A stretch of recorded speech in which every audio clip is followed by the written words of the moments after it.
பாண்டிய மன்னன் குழந்தை இல்லாமல் துயரத்தில் இருந்தார்.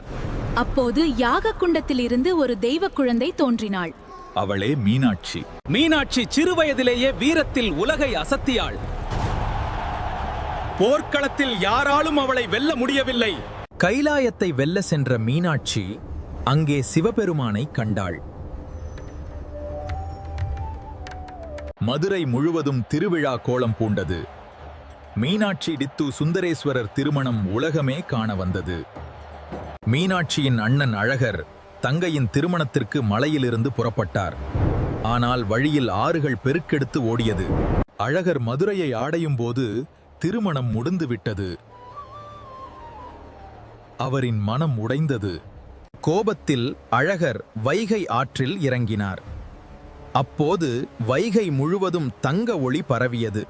மீனாட்சியும் அழகரும் மதுரையை அருளால் காத்தனர். இன்றும் சித்திரை திருவிழாவில் அந்த வரலாறு உயிருடன் வாழ்கிறது. ஓம் நாமா சிவாய. ஹரி ஓம் சாந்தி. ஓம் நாமா சிவாய.